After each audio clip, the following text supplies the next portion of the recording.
This is the Ranger Report Podcast, Minor League Edition.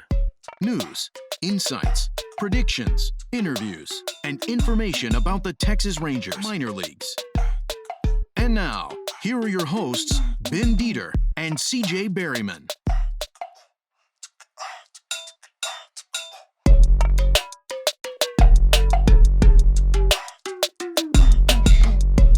Welcome to the Ranger Report Podcast, brought to you by the Fans First Sports Network and by Walton's.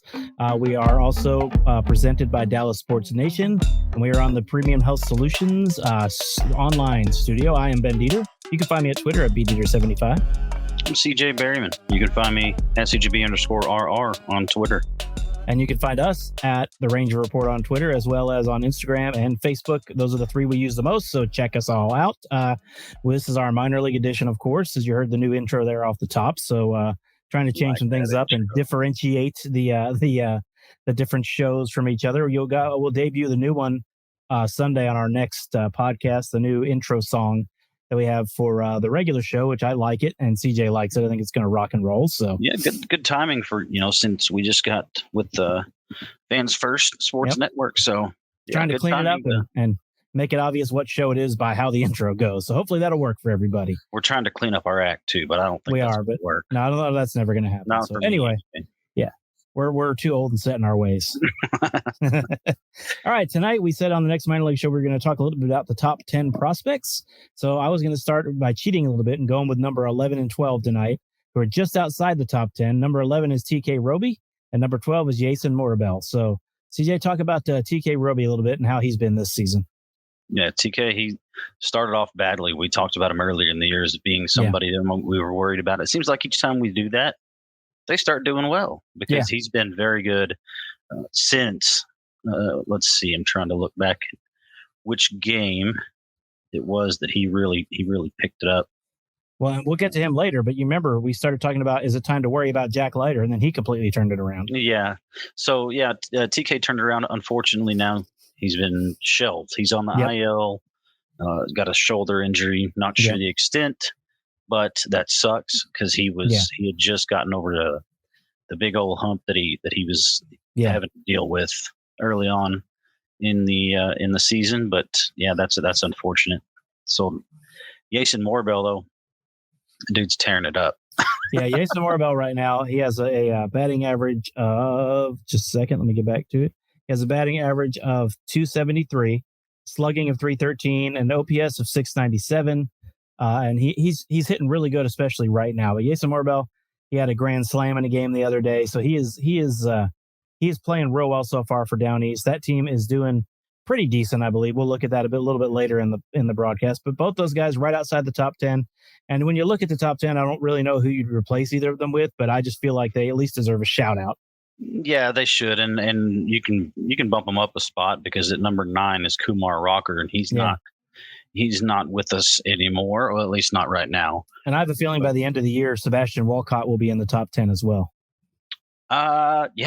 He's the 17-year-old, the international signing that just everybody's been so impressed with seeing him. We haven't talked much about him at all, but because he's in rookie ball, and there's really hard to get access unless you go there to see those guys play. But I've heard good things about him from people that have seen him play. So I feel like he's going to move up at some point, especially since Cole Wynn's right above him. And we all know that Cole Wynn has definitely had his struggles in 2023. Yeah. But the thing about Cole is I'm not necessarily worried about him. He's kind of been thrown into I just don't know. I think he's just a starter. I think he's a starter. It'd be nice maybe that's what they're going to do. And it also might just be because they had to go so many innings the other night against Anaheim. Yeah. But and he'll be back pretty quick. I'm not sure what their plan is as far as that goes, but John Gray was scratched, so Cody Bradford obviously was called up to fill in. Yeah, he did just fine. On 3 days rest. If he wasn't on 3 days rest, he would have kept going in that game. The only reason Owen White was called up, who we'll talk about later in this segment, is because Cody Bradford wasn't going to be able to go very deep in the game. Right. So, and Anthony Gutierrez is number 10. Yeah, and that is a super, super, super duper young guy. He was he started the season actually in Down East with Low A, but he's since been moved to rookie ball. He's a rookie, and he's done pretty well. Yeah, 375 batting average in rookie ball. Yeah, he's doing just fine down there. But you can see why he's so highly touted. Another guy that when he grows into his frame, I mean, look out. Yeah, he'll be something he's 18 else. Years old. So he's going to be. That's a name. That's a name to watch. Anthony Gutierrez. And yes, Kumar Rocker number 9. We'll kind of skip over number 9 with Tommy John, but he was having a great season. He was tearing it up. I mean, he was everything as advertised, and honestly, he was too good for high A pitching. And I'm sure, if that had continued for another start or 2 or 3, he was going to get moved up to Double A, pending moves ahead of him. But yeah, he was certainly too good for high A ball. All right, let's walk over to number 8. See what I did there? Aaron Zavala. Aaron Zavala started on the injured list, but came back. And since coming back, this amazes me. It really does. And every year he does this, but it still amazes me, is that he has 19 hits and 16 walks. Mm-hmm. He almost has as many walks as he has hits. And believe it or not, last night he drew a walk. He did. He's batting 224, which isn't amazing. Well, he's up to 238, I believe. Oh, okay. The stat I'm looking at says 220. Yeah, they played today. That's probably not been updated on here yet. And he was last night though. He was 2 for 5. Yeah, he had a double, a walk, a steal. So yeah, his average right now is 238. He hadn't quite found the stroke yet, but his on base percentage is still 376. Yeah, I mean, just incredible. It really is just incredible. That dude, man. I mean, his career on base is 411 in the minors so far. So that dude, that dude can walk. That's like stud college level. You know what I mean? I'm just telling you, that dude is patient and he can pick his pitch, which I really, really like about him. So Aaron Zavala is a guy. He's projected to make the majors in 2024, but I wouldn't be surprised if at some point this season, if he keeps walking like he is, if he gets called up for a look anyway. I don't know if he will, but I could see it happening if he stays healthy and he starts hitting a little better. That's where we'll have to disagree just a little bit. We'll talk about that. We'll talk about that later because I think he's blocked right now. Well, I think he's probably blocked. So, yeah. But we'll talk about that later. But speaking of being blocked, Dustin Harris is next on this list at number 7. Dustin Harris is. I mean, he's one of those guys. I think when you look at the way he is, he just does everything that you want him to do. He does, yeah. Except for be, a one-trick pony. And he's not going to go out there and crush a million home runs. He's another one, too, with 41 walks so far this year. He's going to get on base. He's starting to steal. Yep. So he is. He has, let's see, what's that? 23 stolen bases so far this year. Yeah, he's stolen more bases this year than he has his entire minor league career, I believe. Yeah, he's doing pretty darn good right now.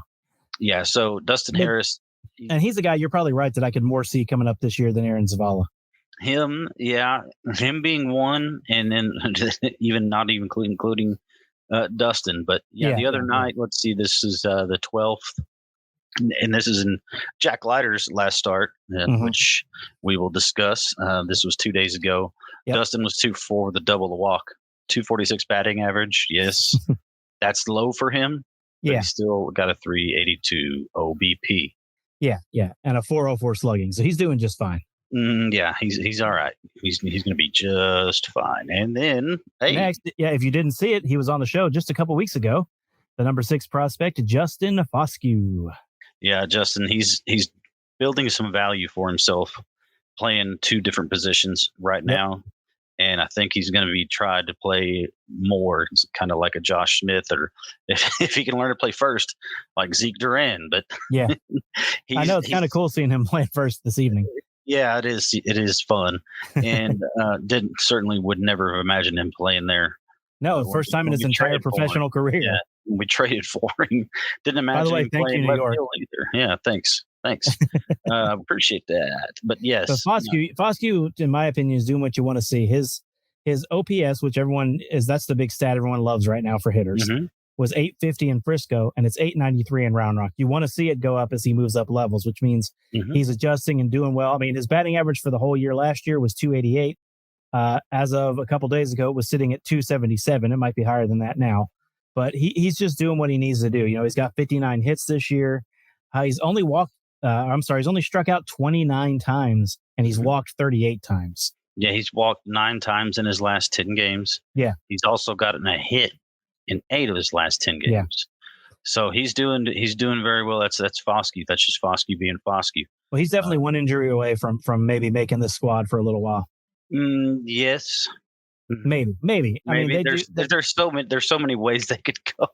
I know, because they've still got Josh Smith and Duran both on the major league team. So yes, but again, Bochy is in for winning. Yep. And if he thinks Foskey can come up and do something, and if he gets it every day at bats, why not? So, a guy not on this list that if a first baseman goes down, I could see getting a shot is Blaine Crim, simply because he hits at every single level he goes to. Yeah, he has. He's done well everywhere he's been, and I'm surprised to see that he isn't ranked higher. To be honest, in fact, he's not even in the top 30. Not in the top 30 at all. No, so he's that's not in the top 30. Huge surprise. Yeah, Blaine, he's a dude that we like, and spoiler alert, we're trying to get him on the show soon. So hopefully we'll have him again. We've had him twice. Great, spoil things, Ben. Great dude to talk to, because people like to look ahead a little bit. By the way, we tried for Josh Soleil, but the Rangers released him on June 3rd. So that's going to be a tough one for us to get now. So we're going to move on, and we're going to move on and try to get wish him the Blaine best, next. Yeah, sure. I mean, I understand, because he was an older guy that was just kind of. I mean, they've got so many prospects right now; they really didn't have room for him anymore. No, that's true. But if you get a chance sometime, look him up. It's a great story of how he got back here, and he screwed his life up and kind of got it back together. I was looking forward to trying to talk to him about it. But anyway, that aside, let's move on to number 5, Mr. Brock Porter, who, by the way, he's looking pretty decent down there where he's at A-ball. Yeah, the last start, another scare. He was taken out after just 2/3 of an inning, but it was just a leg thing, just a bad leg cramp, I guess is what they're calling it. But 42 strikeouts in 31 innings. Yeah, and he should be able to make his next start. So yeah, and he's got a 1.45 ERA so far. And 31 innings pitched in 10 games is not ideal, because that's basically 3 innings per start, a little over 3 innings per start. But like you said, he's had a couple of scares. But boy, when he's in there, kind of like when Jacob deGrom was in for the Rangers, when he's in there, I mean, he's got a 1.45 ERA. When he's in there, things are happening. Yeah, he's sitting them down, and he's proven at 18 years old that he might be too good for low A pitching. So yeah, that's and he's not, again, another guy. He's going to develop into his body, and we might see more velocity. I mean, but God, more velocity maybe. There's no telling with him as long as he can stay healthy. But correct. Yeah, and I know you mentioned the innings are not quite where they probably would want him to be, but still he's 18. Yeah, and where he would be pitching now, instead of getting low A experience, I'd take these innings over or anywhere else he could be. I agree, and especially we've always said at that level that the hitters are usually a little ahead of the pitchers, but not in this case. Brock Porter obviously is ahead of the hitters in low A. Yes, he definitely is. I'm excited to see more of him. Unfortunately, we have to be more patient with that and let him get to at least Hickory, where you can watch it. Well, now that Down East has been sold, maybe they'll install cameras so we can actually watch Down East on the MILB. Right as I had become buddies with their media guy too. Yeah, they sell the team. He moved on to Jacksonville because they decided to get rid of their media team. So whatever. Well, hopefully they'll bring in another one. But anyway, move on to number 4, who was number 1 a couple years back. That's Jack Leiter. Jack Leiter started rough. We talked about it, and then all of a sudden he turned it around like crazy. But he has a 4.02 ERA at the moment. And in 56 innings, he has struck out 76 people while walking only 34. Yeah, and that seems to be the only thing that's getting him. He's still walking too many for what he expected. And what's getting him is his home run rate, 50% above league average. Yeah. That's what's getting him. Yep. And he had that problem last year too. So when he gets in a little bit of trouble, when he gives up runs, they come in bunches. Yep. Yeah, but he did pitch well the other night, and he didn't walk anybody until his last 2 hitters. He lowered his ERA to 4.02. That ERA is steadily declining. He struck out 7 and 5. So he's doing much, much better, and we can all, everybody with me, breathe. Yeah. We can breathe. Yeah, he's going to be all right. He's not a failure just yet. Whoa, all right, let's move on to our. He's not a failure. Yeah, he's not a failure. Let's move on to our number 3 prospect, Luis Angel Acuna, a guy that also has been on this show. And I mean, I'd say, 302 with an 804 OPS, 302 batting average, 804 OPS. He has walked 24 times, struck out 52. He has 3 home runs, 31 RBIs. He is basically, by the way, he's stolen 27 bases. So he's doing everything you want to see a top prospect do at the AA level. He's almost at this point, if I go back through the last week, at least once a game, as long as he reaches base, he's getting a steal. Yeah. As long as he gets on first base, he's getting a steal, and his defense is outstanding. Yep. And me and Ben were talking about this prior to coming on. Is that's a guy we're afraid is? I mean, he's playing shortstop. He's playing the infield. We're talking about an infield that is full of guys that are ahead of him, at least in the system. Now, ranking wise, he's ranked number 3 in the organization. Yeah. So that's going to be hard, but he may be a guy the Rangers have to part with in order to get a big name, big arm back into the bullpen. Or, I mean, if you even, you want to go, so if now this means that the rotation has started to kind of fall apart a little bit, you want to go get a starter, whatever the case may be, his name's going to come up. And that's just the nature of it. And so is Foskew's, and so correct. And so is Zavala maybe. And so that's just the nature of it. But that's a guy right there who could be, if it's possible, the 5-tool infielder. Yep. And that's just, oh man. And he's just now growing into himself. Yeah. He's just 21 years old. Yep. All right. Anyway. After this short break, we will give you number 2 and number 1, and then we'll go down and look at the 4 different teams. This is the Ranger Report Podcast, midweek minor league edition.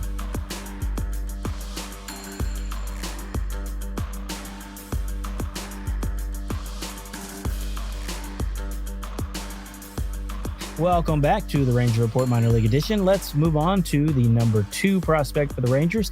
Someone that you guys might be familiar with at the moment. You might, if you watch the Texas Rangers, have seen him last night. That is Owen White, right-handed pitcher for the Rangers, who was 2-3 with a 3.54 ERA in AA before coming up and pitching for the Rangers last night. And we talked about this off air, but he kind of got messed over by Corey Seager last night. Yeah, that non-double play, I guess, is what we'll have to call it. Yeah. That the opportunity, the double play opportunity that Seager it didn't transpire. We'll just leave it at that. And that's where we've been talking about with Seager, with be average. But anyway, his defense has been much better, but that was what we were talking about right there. Doesn't go as an error, but is an error. You know what I mean? Well, and he took the loss, so and it should go as an error. But it didn't. But it won't. And but Owen, he showed in the very first at bat that he faced, 1-2 count, slider away. That was a hard slider. He's throwing mid-90s. He's humming it in there. He's got good control. He's not afraid. He looked very calm under. Now it was a duck underneath. It was a duck on the water. You know what I mean? Yeah. Oh yeah. But he did look. Everything looked calm, but his heartbeat was going crazy. But but I got to say, he looked the look. He looked like he was calm. He looked like he was in control. Yeah, and he certainly he impressed out there. Yeah. It's just one, and it might be his only right now pitching performance for the time being. We don't know. We don't know what the deal is with John Gray. How about the blister is? Yep. Cody Bradford, if he would get the first shot at being in the bullpen. Was it just a situation of the Rangers sending a couple guys down because the bullpen was used heavily the other night and going extra innings against Angels? Not sure yet.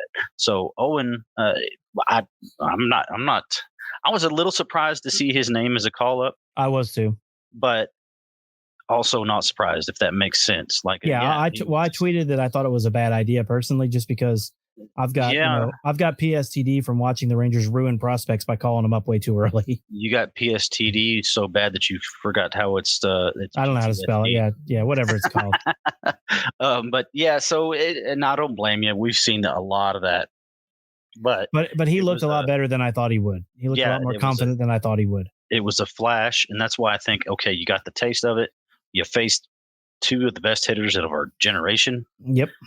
Well, no, he didn't face Trout. He didn't face Trout, but he faced Ohtani. But he faced Ohtani.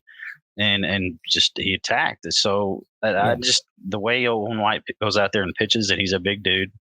He's 6'3", power fastball, power slider. He's got. And he's not a strikeout guy. Only 45 and 53.1 innings in Double-A. He had 2 strikeouts at the major league level. 13.50 ERA after last night. But anyway, I thought he held himself pretty well. But it was that one pitch, for the 2-run homer. Yeah, and he'll get another shot. I mean, for sure. There's no doubt. Really, that error, the double play would have ended the inning. But Ohtani scoring didn't really matter because the next batter hit a home run, so Ohtani would have scored either way. Mm-hmm. Yeah, so he would have had 1 run, but either way. Either way, Seager's got to make that play. All right, and another guy who is also on the injured list, but of course everyone's been talking about, is the number 1 prospect in the Rangers organization, Evan Carter. Yep, he's got a little back issue. I haven't heard anything just yet on him coming when he's expected back, but no, I haven't either. Again, this is a guy you just let him come back when he's 100%. 791 OPS. 791 OPS. He has 39 strikeouts to 32 walks, so comparable. He probably needs to strike a little less, but at Double-A, guys do strike out a lot. That's not a big surprise. But overall, I mean, he's been really good this year when he's been healthy. But he took 2 different balls off the wrist, and that's what's really got him sore right now. I mean, it's got to be hard to swing a bat if your wrist is just killing you. Yeah, no, that's where your swing comes from. Exactly. Nobody thinks about that. And for pitching and throwing the baseball, mainly pitching, the wrist, you got to have strong wrist, and the wrist is a big injury. It's bigger injury than say football or whatever. Yep. So it's a big deal, and if you don't have full wrist strength, you're going to struggle at the plate. But he wasn't, so he did hit that kind of swoon that we were waiting on, and he was starting to come back out of it right when that injury happened.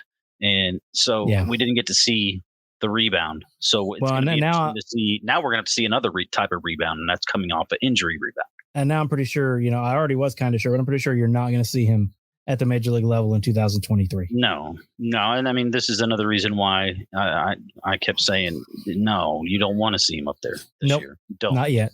If you do, it's because things have gone way wrong, and they're not going way wrong right now for the big league club. No. And we didn't actually rank them. We just read the ranks that they currently have. So if you want someone or disagree, let us know in the comments, or, give us a tweet or a Facebook and tell us who you think should be number 1, 2, 3, 4, 5, 6, 7, 8, 9, 10. If it's any different than what it is on the official website, but that's what we went with today. Let's start now with the Round Rock Express. And you can't talk about Round Rock without talking about Elier Hernandez. I've got the numbers here. So I'm looking at the last 15 days since we didn't do a podcast last week and how they're trending at the moment.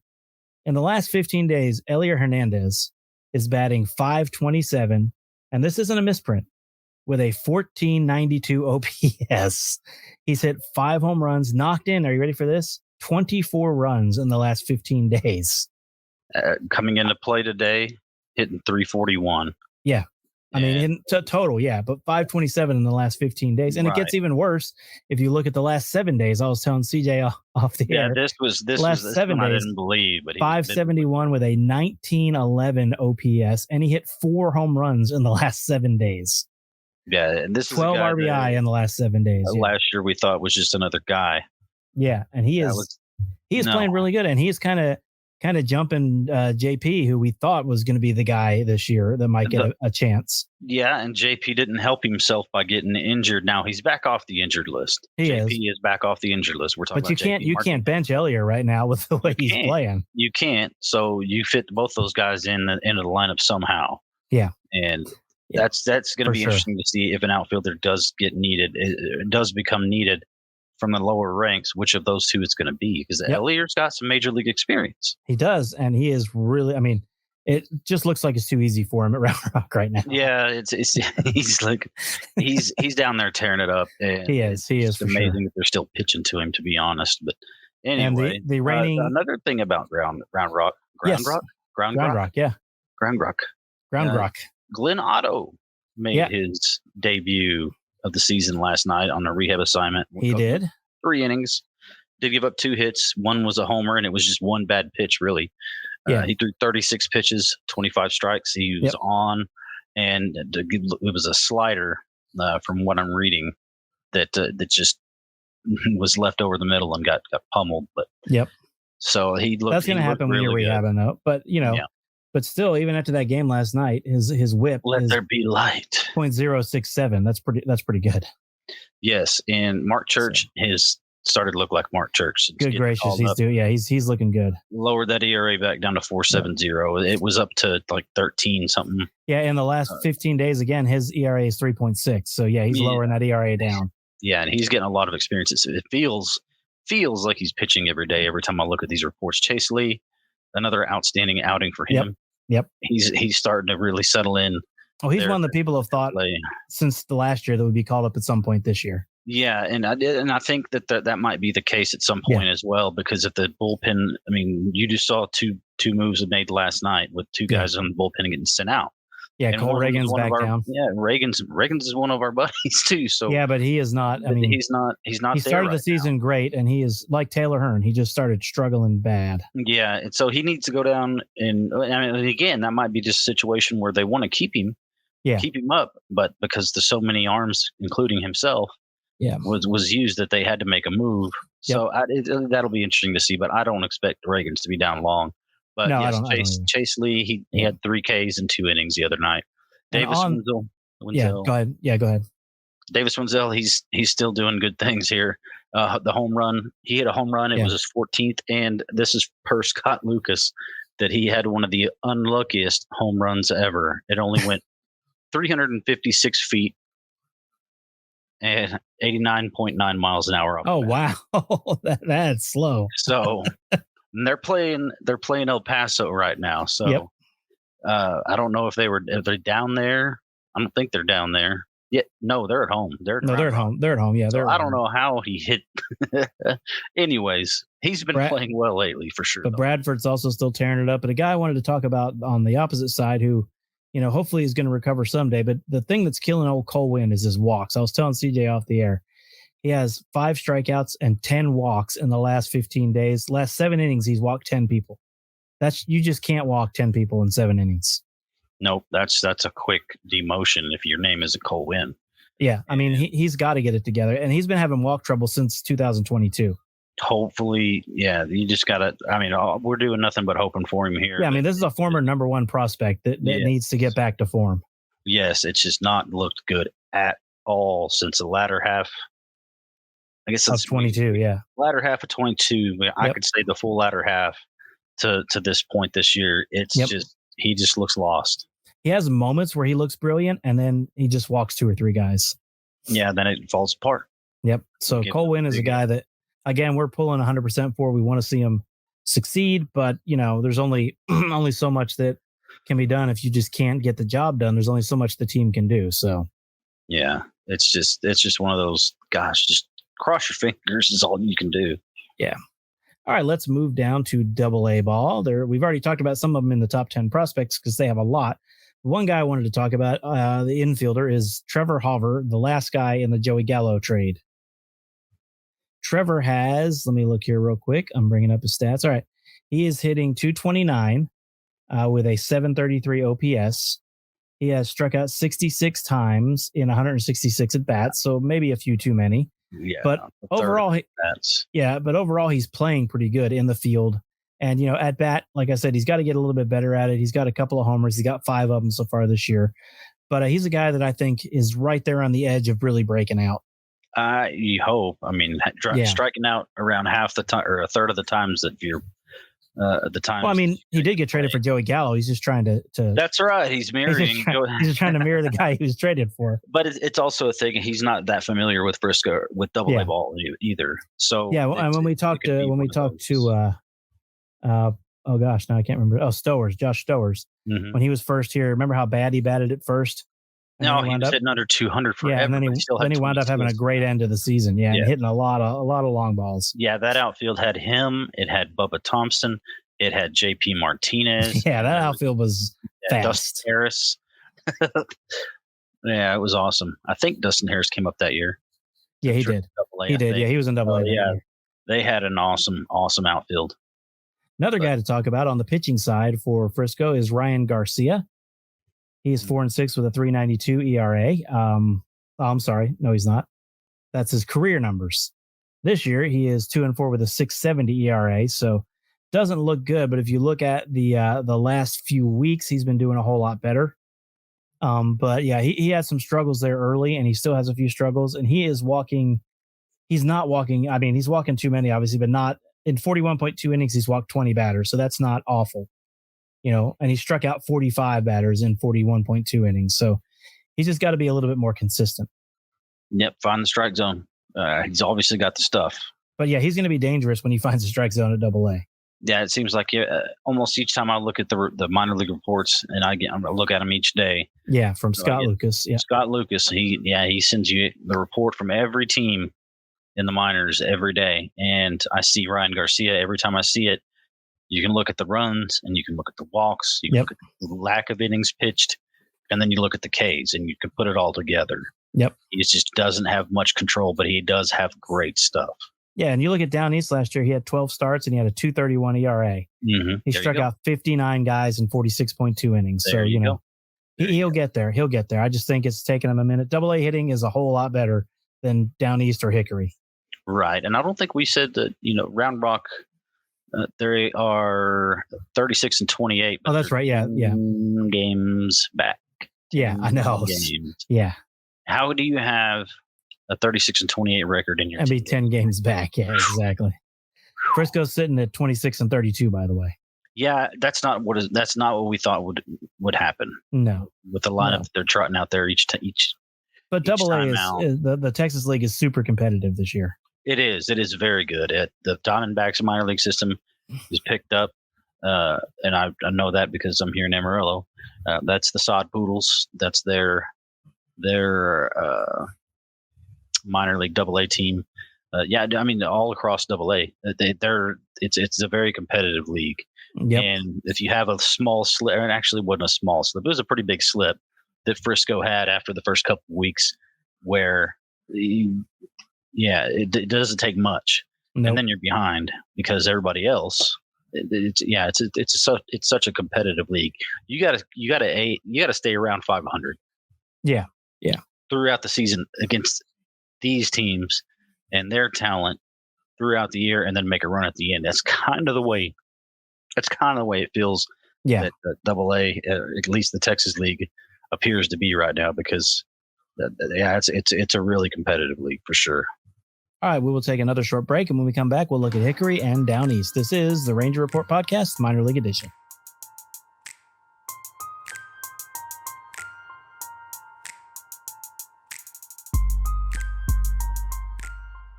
And we're back. All right, let's talk about the Hickory Crawdads. They are they're also under 500, 26 and 32, I believe. Yes, sir. Okay. Hey, I didn't remember that. I got a good memory. All right. Liam Hicks came into play 22 and 32. You were close. I was close. Liam Hicks is a guy I wanted to talk about a little bit. Liam Hicks, 45 at bats with a 3.11 batting average. He has struck out 11 times and walked 10. So basically, one walk for each strikeout, which isn't bad, especially if you're a designated hitter. You really don't want him striking out a lot. Right. And he catches too. Yeah, he does. That's true. It has him listed here as DH, but he is a catcher. Mm-hmm. That's correct. And then the guy that everybody's talking about is Max Acosta. Yes. He is a young dude, and he is a good baseball player. Yeah, 20 years old, plays up the middle, shortstop, second base. Another shortstop, second baseman. Yep, we have a lot of very sure-handed in the field. He's ranked number 25 on in the Rangers organization, and yeah, he's doing his thing. He's got to get his strikeouts down. Yeah, 2 for 4 last night. Yep, and. Yeah, with the double, he's hitting 280. Came into play hitting 280 today. He's not walking much. No, he's not, and he's striking out a lot. Yeah, and so his on base percentage is not as high as you'd like, and his slug is not very high either. It's not. No, only 392. So yeah, so he's not a power hitting guy, and I think at age 20 you can kind of get a sense. Yeah, he's not going to be like a 20 home run dude, but he's not a guy that's going to grow into his body, though. Yeah, he's still got a few years to grow into his body, and with his fielding, that'll play. His fielding will play on its own. Definitely. At least utility infielder type. But that's right now with Hickory, he's doing very, very, very well. And I want to talk about Dane Acker, who pitched last night, 4 innings, just 1 hit, 2 walks, 4 strikeouts. He threw 57 pitches, 32 for strikes. ERA is sitting at 1.38 after last night's start. That's pretty good. Yeah, he's had a very, very, very good year thus far. And another guy who's had a great year is Josh Stefan. Yes, he has. That's the guy we talked about at the beginning of the year after his first 2-3 starts. Like, this guy just came out of nowhere and he's undrafted. Yeah. Josh Stefan is 59 strikeouts and 52.1 innings and only 8 walks. Yes. 206 ERA. He has a 175 batting average against. So it makes you wonder. He struck out 11 too the other night. Yes, he did. That's right. In a win. He lowered his ERA to 206, struck out 11. Is he pitching to contact and everybody's just missing, or does he have might be? I don't know. I don't know. Control? That's one thing that I'm going to keep an eye on, because that was another guy. He and Larson Kindreich are my 2 to watch from Hickory. And my favorite one from Hickory that we've had on the show is Mitch Bratt, who also is having a real good season. He's got a 3.05 ERA at the moment, but he has struck out 45 in 41 innings, and he's only walked 10 in 41 innings. So again, great strikeout to walk ratio. The pitching staff is good. The pitching staff is real good at Hickory. Yeah. Yeah, and it was even better when they had Rocker. They had Kumar. Yeah, when they had Rocker. Yeah. Kumar had a 3.86 ERA, 42 strikeouts in 28 innings before the injury with only 7 walks. So that pitching staff is something else. It absolutely is. And just can't say enough. And I'm trying to find what their team ERA is. They're 8 right now in the Sally League. Okay. But that's also with a couple of bad bullpen performances. Namely Alberto Mota, or not Alberto Mota, but Luis Tejeda and Robbie Alstrom. They've not pitched as well as you would hope out of the bullpen. They have a combined ERA of about 4.5. Okay. A little higher than that between the two of them. That's 2 guys that at least me, being the nerd that I am, have had eyes on. But anyways, let's go to down east. Let's go to down by. Good gracious. Sorry. The Rangers just hit back-to-back home runs. Marcus Semien and Corey Seager. Anyway, sorry, you'll get to see that. If you turn around now, you can see that. The fearsome twosome. They're the fearsome twosome in the middle of the infield for the Rangers. The fearsome twosome at the top of the lineup. Yep, that's good too, because Semien was in a slump. So Semien was a little bit of slump. After that hit streak ended. Yeah. All right, but we moved to down east, who are 34-21 after a loss today. So they were 34-20 for today's loss to Kannapolis of 4-2. The magic number was 4 going into today. Yeah, for the halfway point. Going into today. Mm-hmm. Yeah, they are definitely the hottest team in the Rangers minor league system right now. And we've already talked about some of their people, but another guy I want to talk about. Yep. Yossi Galan was someone else I want to talk about down here. Yossi Galan. Yes, sir. Yossi Galan is a heck of a player. Yes, he is. And Jose Cornell last night in a 4-2 win over Kannapolis, 6 innings with just 1 hit, and it was a homer. Just 1 hit. And 2 walks. So only 3 base runners, struck out 9. Yeah. And so 2.70 ERA after last night. Jackson Leith, he came in and pitched an inning, struck out 2. Daniel Cueva, he's starting to come on. Yep. He was 2 for 4 with a home run. Only his 3rd last night, but he's up to 257. That was a guy that we saw was not doing well at the beginning of the year. And then another one, Ian Moeller. Yeah, Ian Moeller. 170, but he did hit a home run last night. So, and he's another one that I have reached out to try to get on the show. Even though not having good, but he's a good catcher and he's a good player. He's just having some struggles at the moment, and he is striking out a little bit too much there. He has 57 strikeouts so far in 146 plate appearances. So that's what, a third of his time of his at bats. Yeah. He's striking out. So, and actually it's more than a third, but yeah, he's striking out a little too much. But he has walked 26 times. So Yeah, I mean, his he needs to walk OBP more is too. still almost 300. Yeah, I know, which is hilarious. 170. It's almost yeah. That's crazy. That's crazy. But Muller's crazy. a guy that we like and that we're rooting for as well. So, Oh yeah, absolutely. Another catching prospect to keep an eye on. And we already talked about the best pitcher down here, which is Brock Porter. Yes, Brock Porter, and then Jose Corniel and Aiden Curry today. He pitched well despite taking the loss. And he still only has a 3.15 ERA. It's only 3.15. He's got 61 Ks and 45 2/3. Yeah, so that's pretty good. The whip is a massive 0.94. Yeah, which is also and really, he's really a big old kid, man, 6'5". Yeah, he is. And he's 20. So yeah, he's definitely that. Aiden Curry is a name for sure. Well, we're getting close to promotion time for people. So some of these guys you're going to see move up to Hickory. I thought Aiden Curry was was listed as a top prospect, but he's not. So he is not. No, he is not. But if he keeps doing what he's doing, he will be. Yeah, he's that's a guy to keep an eye on as well. Yep. And let's see, where else were we? I had something else on somebody else. Maybe I didn't. And I'm just being stupid. I mean, you never know.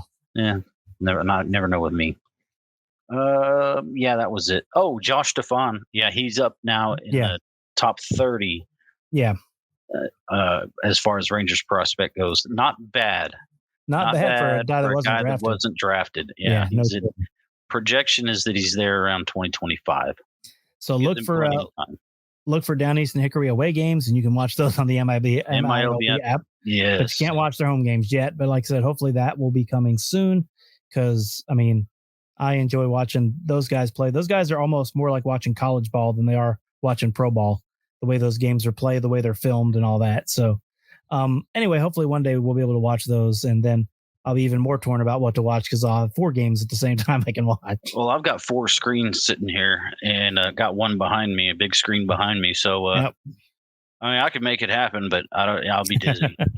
The thing. I just have to pick one to keep up with for the night. Otherwise I get lost. Yeah. It's going to have to be, this is it'll be matchup based for me is what I'm going to start. Yeah. Basically when you see someone like when Brock Porter pitches, I would tune in to Down East if you can. And I'd be watching my guys that I'm keeping an eye on, like Corniel. Yeah. Yep. That'd be that Corniel for sure. Yep.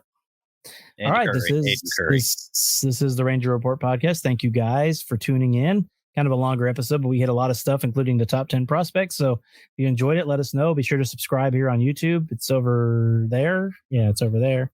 Be sure to subscribe. Be sure to subscribe on Apple. Maybe leave us 5 stars. Give us a review, whatever you want to do. Yeah, that's right. It's over there.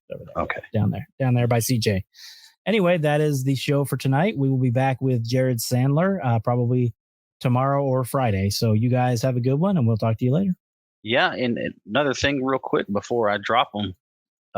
If y'all want to, this is the way we're doing it. We're going top to bottom.